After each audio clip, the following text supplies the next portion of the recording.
오박사의 공연예술 이야기 130회입니다. 이번 회에는 1990년 6월 예술과 비평 20호에 실린 극작가 차범석의 글 연극계의 인맥 2 왜 싸워 사건과 파문이라는 글의 일부를 소개해 드리도록 하겠습니다. 극작가 동랑유치진은 우리 신극사회에서 큰 이름으로서 중요한 존재이기도 하지만 그의 친일 행각 때문에 비판을 받기도 했습니다. 또 연극계 내에서의 권력을 잡고 유지하기 위한 그의 노력 등의 모습 때문에 역시 비판을 받는 측면이 있지요. 저도 유치진에 대해서 그렇게 좋게 생각하는 것 같진 않습니다. 그래서 그런 이야기를 어느 선배에게 했더니 서울 예전을 졸업하신 그 선배가 너는 동랑 선생과 같이 생활도 안 해봤으면서 어떻게 그에 대해서 함부로 말을 하느냐. 나는 그분과 같이 생활을 해봤다. 라고 정색을 하시면서 말을 해서 제가 움찔했던 적이 있습니다. 말을 듣고 보면 그렇지요. 직접 같이 생활도 안 해봤으면서 그 사람에 대해서 이러쿵저러쿵 말을 하고 좋지 않게 말을 하는 것은 확실히 바람직하지 않은 일임에는 틀림없습니다. 그렇지만 유치진이 우리가 알기로 아주 아름다운 이상적인 인생을 살았다고는 볼 수가 없지요. 그에게 너무 많은 것을, 너무 큰 것을 기대하는 걸까요? 그리고 그러한 기대나 책임감을 저 자신에게 돌리면 우리 자신에게 돌린다면 그것을 감당해낼 사람이 누가 있겠습니까? 그리고 또 이러한 식의 자기 반성으로 흐르게 되면 우리는 아무것도 할 수 없게 됩니다. 이 험난한 세상을 살아가기도 힘들어지고요. 그래서 적당히 무식하고 적당히 야만적이면서 적당히 성격도 강하고 적당히 이기적이고 적당히 무감각해야 세상을 살아가기가 수월한데 천성적으로 그렇게 되지 않은 사람들도 있어서 세상 살기라는 것이 호락호락하지가 않은 것 같습니다. 늘 마음먹은 대로의 실천은 안 되고 그래서 주기적으로 자기 반성을 하게 되고 반성이 빈번하다 보니까 그 반성의 가치는 또 떨어지게 되고요. 하루하루 나이를 먹어갈수록 수치심이나 양심도 둔화되는 것 같습니다. 이거 이야기가 어디로 흐르고 있는 건지 모르겠네요. 다시 본론으로 돌아가도록 하겠습니다. 저 세상에 가 있는 동랑 유치진은 자기 자신에 대해서 어떻게 반성하고 있는지 모르겠네요. 유치진의 친일 행각과 관련해서 그의 친일과 관련해서 중요하게 언급되는 사건 하나가 왜 싸워라는 작품과 관련된 시비입니다. 왜 싸워와 관련된 사건, 왜 싸워 사건과 관련해서는 자세하고 솔직하게 적어놓은 글들을, 자료들을 발견하기가 쉽지는 않은데 제 생각에는 이 차범석의 글이 그나마 다른 기록이나 글들에 비해서 조금 더 속이 시원하게 무언가를 적으려고 하고 있다는 점에서 의미가 있는 것 같습니다. 차범석의 글 중에 일부를 여러분들께 소개해 드리도록 하겠습니다. 왜 싸워는 극작가 유치진의 희곡작품의 제목이다. 그는 이 희곡을 이미 1년 전 자유문학지에다 게재한 바 있었다.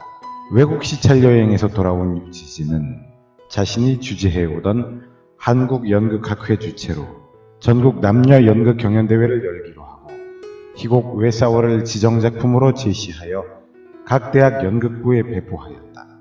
이 학생극 경연대회에는 이미 1949년에 개최한 바 있었고 그 행사를 통하여 신인 극작가며 연출가 및 배우를 배출시킨 바 있었다. 유치진은 오래전부터 신진 연극인 양성에 남다른 역점을 두었고 또 그 길만이 이 나라 연극을 발전시킬 수 있다고 믿고 있었다. 그러므로 이 사업은 그만큼 의의가 있고 또 문교부나 공보처에서도 적극적으로 권장해온 터였다. 따라서 사전에 월간 자유문학에 게재함으로써 사전 선전도 겸하려는 뜻에서 주간인 시인 김광섭에게 게재를 부탁했었다. 유치진과 김광섭은 지난날 1931년에 조직한 극예술연구회의 창단 동인이며 이른바 해외 문학파로서 주도적 역할을 해왔고, 얼마 전까지는 이승만 대통령이 이끄는 정권 하에서 공보 비서까지 맡은 실제파의 한 사람이었다. 그런데 연극 경연대회가 개최할 날 며칠을 앞두고 웨사워에 대한 공연 금지령이 내려진 것이다.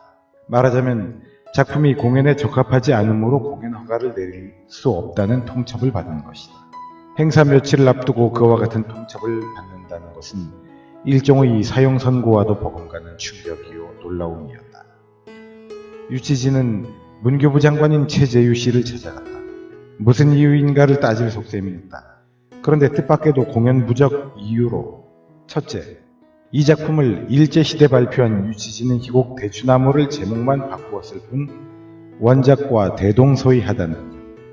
둘째, 그 주제 설정이나 내용이 친일 작품이므로 학생극 작품으로 부족하다는 점.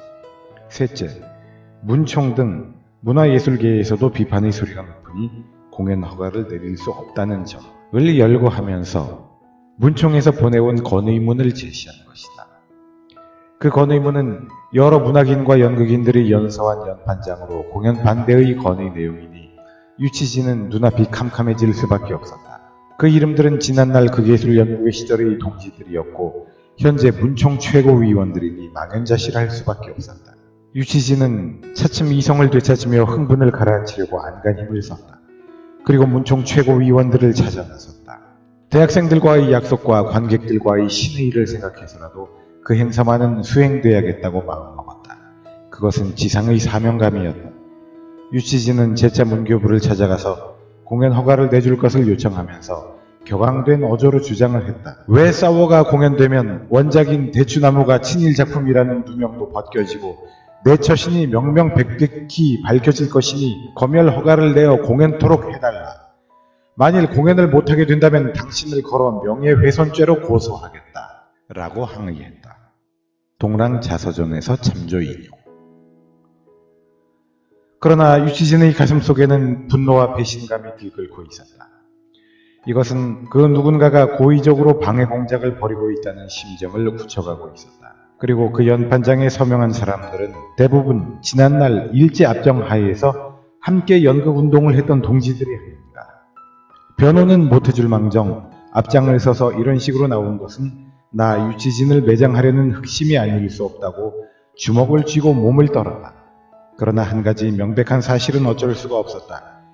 그것은 웨사워의 원작인 대추나무가 1942년 9월 18일부터 11월 25일까지 개최되었던 제1회 연극 경연대회에서 작품상을 수상했다는 경력이다.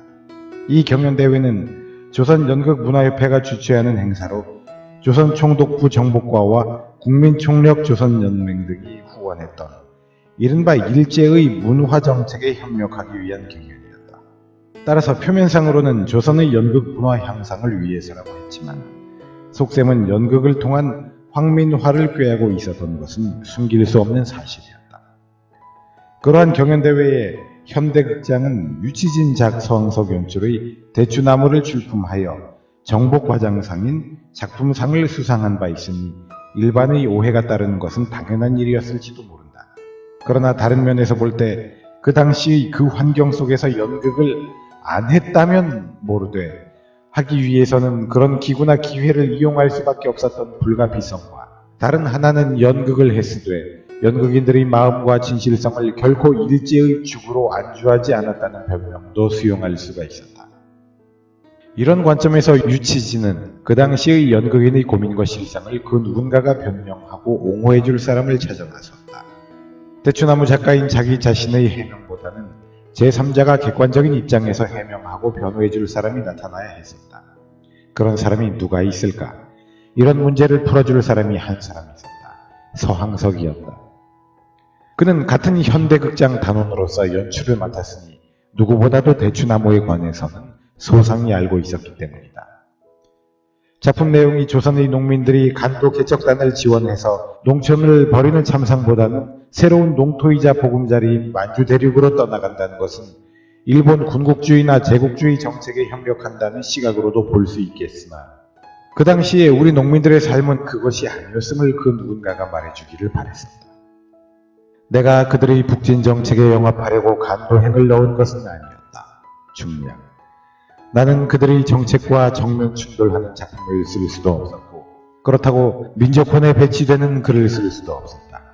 나는 오랜 고심 끝에 우리 백성의 현실을 그들이 가장 싫어하는 표현을 피하면서 그려나가기로 결심했던 것이다. 일제가 아무리 간악하여도 순수한 인간상을 그린 작품을 가지고 지나치게 이래라 저래라 할 수는 없었을 것이며, 작품의 여러 대목을 그들이 좋은 대로 해석하는 것은 그들의 자유였다.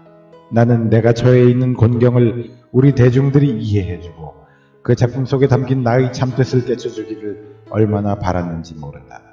대추나무는 그대로 재미있는 것이었고 지금도 나는 이 작품을 나의 대표작의 하나로 꼽는데 서슴지 않는다. 라고 후일 그의 저서인 동랑자서전에서 밝힌 점으로 미루어 보아서도 유치진은 그의 소신이 순수했음을 짐작할 수가 있다. 따라서 그와 같은 작가의 마음을 제3자이자 동지였던 서왕석에게 의존하고 도움을 받으려고 했던 것도 숨길 수 없는 심정이었다. 그야말로 물에 빠지면 지푸라기라도 붙들고 싶은 심정, 그것이었다. 그런데 서왕석은 희곡대추나무를 가리켜 친일적인 작품이라고 보기에는 아닌 것 같고 그렇지 않다고 보기에는 불충분하고 라는 매우 애매모호한 주석을 붙임으로써 다시 한번 유치진을 곤혹스럽게 만들었다. 적어도 그 작품의 연출을 맡았던 사람으로서 그렇게 애매모호한 논평밖에 할 수 없었던 까닭은 무엇일까? 유치진은 화가 머리끝까지 치밀었다. 나는 가만히 있을 수가 없었다. 그때 문총은 김광섭, 이헌구, 모윤숙 셋이서 주관하여 한 팀을 이루고 있었는데 외사워를 두고 그들과 나 사이에는 격렬한 논쟁이 벌어졌으며 나는 외사워에 일제에 아첨하는 귀절이 있는가? 있다면 법정에서 따지자라고 그건했다. 라고 자서전에서 술회하기도 했다. 그러면서 이 외사워 사건은 그 당시 문총의 실력파들과 유치진과의 반목에서 파생된 하나의 중상모략 사건이라고 보는 시각도 있다. 그리고 한 가지 재미나는 점은 김광섭, 모윤숙, 이헌구, 그리고 서항석은 하나같이 극예술연구회 시절의 유치진의 동지들이며 또 모두가 함경도 출신이라는 점이다. 여기서 지역성을 내세우는 것은 불필요할지 모르나 같은 동인이었던 영문학자 정인섭과 연출가 허남실, 이광수는 유치진을 두둔하고 협력하였는데 그 둘은 유치진과 같은 경상도 태생이었다는 것도 우연의 일치치고는 묘한 뉘앙스를 풍기게 하는 꼬투리가 될 수도 있다. 이렇게 해서 그 학생극 경연대회는 중단의 쓴맛을 맛보게 되었고 일시적으로 대동단결의 기운이 나던 것 같은 연극계에는 더 깊은 골이 패이게 되었다. 뿐만 아니라 외사워 사건으로 패배의 잔을 마시게 된 신협단원들은 자기들의 지도자인 유치진에 대한 흠모와 동정이 더 깊어갔으니 그 반증으로 두 가지 사건이 일어났다. 그 하나는 신협단원들에 의한 소설가 이무영씨 폭행 사건이요, 다른 하나는 극단 신협 멤버들의 국립극단 탈단 사건이다. 어느 날 밤 명동의 어느 술집에서 이해랑, 주선태, 박암, 최남현 등이 술을 마시고 있었는데 우연히 소설가 이무영이 친구들과 들어섰다. 이무영은 국립극장 기획위원이자 문총 최고위원의 한 사람이었으니 신협단원으로서는 모두가 적대시했을 것은 무리가 아니었다. 따라서 그 자리에서 얘기가 오고 가다가 이무영의 팔과 손을 비틀었다는 소문이 밖으로 퍼지면서 이무영이 신협단원들에게 폭행당한 것처럼 전해졌다. 이 일이 여기에 이르자 지도자적인 문학인에게 배우가 손찌검을 했다는 점만 확대되어 문총 사무실은 물끓듯 했다. 그런데 이 판국에 또 한 사람의 실세가 등장하였으니 임화수다. 임화수는 소속은 영화분과이나 세상에 알려진 폭력단의 한 사람으로 자유당 말기에 가서는 문교 장관 자리를 넘어다 보았다는 엉뚱한 인간이다. 무식한 사람일수록 가식과 허영이 많은 법인지 그는 문총의 최고위원들에게 호감을 사기 위해서 폭행했다는 배우들을 응징하는 방법을 택했다. 그 당시 영화 산업이 급속도로 상승세를 보임에 따라 웬만한 연극 배우들은 모두가 영화계로 전향했었고 그래서 폭력배인 임화수의 존재는 매우 무서운 존재였다. 따라서 주선태, 박암 등이 이마수로부터 호덕의 매를 맞고도 말 한마디 못했다는 후소문도 결코 근거 없는 얘기는 아니었을 것이다. 그러나 무엇보다도 충격적인 사건은 신협 멤버들이 대거 국립극단을 탈퇴한 사건이다. 애당초 그들이 국립극단 전속 단원으로 입단하였을 때는 두 가지 이유였다. 그 하나는 안정된 생활이요, 다른 하나는 마음 놓고 좋은 연극을 할 수 있으리라는 희망이었다. 그래서 신협이라는 간판을 내리겠다는 제안이 들어왔을 때도 대국적인 안목으로 그 제안에 따르기로 했다. 그러나 첫 작품인 신앙과 고향을 위시하여 태풍지대, 발작점에 선 사람들, 인생차, 딸들은 연애 자유를 구가하다 등 공연 횟수는 제법 늘어갔으나 관객의 호응도 낮았을 뿐만 아니라 박진, 이혜랑, 이진순, 이원경, 이광래 등 연출가들 사이의 불협화음은 자연히 연기자들 사이로 번져지면서 하나의 파벌이 자리잡게 되었다. 따라서 그런 와중에서 편한 마음으로 연극이 되어질 수도 없었고 연기력과 용모에 자신 있는 중견 배우는 모두 영화계로 전향하다 보니 국립극단도 이름만 있을 뿐 그 내용은 허술하였다. 그러므로 고정 수입을 받는 것은 좋았을지 모르나 연극인의 사회적 위상이나 예술적 성숙면에 있어서는 거리가 먼 실정이었다. 이런 시기에 유치진은 외싸워 사건으로 의기소침해지고 이혜랑 역시 국립극단 주변에서는 멀어지고 그 대신 이진순, 이원경 등이 국립극장 내부에서 자리를 붙이게 되자 구신협단원들의 집단 탈퇴가 거론되었다. 그것은 외국 여행에서 돌아온 유치진이 신작 한강은 흐른다를 오랜만에 탈고하였으니 이 작품을 옛 신협단원들의 재규합의 동기로 삼자는 기획의도였다. 따라서 그것은 실질적으로 신협 재건 공연을 뜻하며 문총파에게 몰려나온 유치진의 재기를 뜻하기도 한 발상이라고 해서 결코 무리는 아닐 것이다. 그러기에 1958년 9월 21일자 경향신문에는 국립극장의 서울 환도를 계기로 하여 전속극단으로 참가했던 신협은 그 후 국립극장 운영 측과의 의견 대립으로 전원이 탈단한 바 있는데 근 1년 만에 뿔뿔이 흩어졌던 전 단원이 모여 신협의 재건을 꾀하는 한편 그 첫 공연으로 한강은 흐른다를 공연키로 했다. 라고 기사화하였다. 연극 한강은 흐른다는 이혜랑 연출로 9월 26일부터 시공관에서 공연되었다. 이 무대에는 그동안 영화계로 전향했던 황정순, 최은희, 문정숙, 김동원, 주선태, 박암의 김승호까지 새로 가입하였고 백성희, 박상익, 강기식 등 명칠공이 황금배역이었다.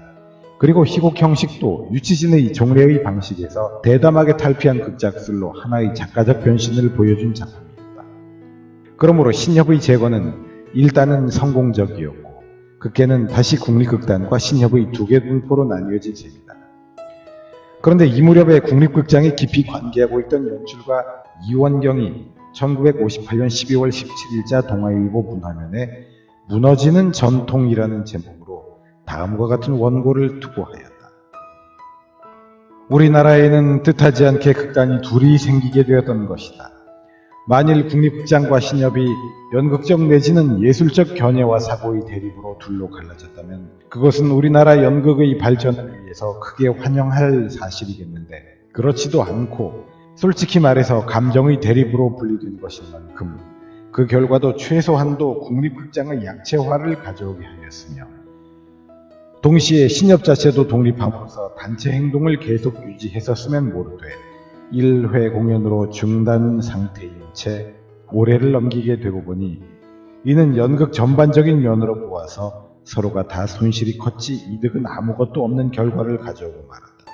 사실상 우리나라의 현실로서는 하나의 직업극단이 연극 행동을 계속하기에 운영면에 있어서 거의 절대에 가까울 만큼 불가능하게 되어 있다.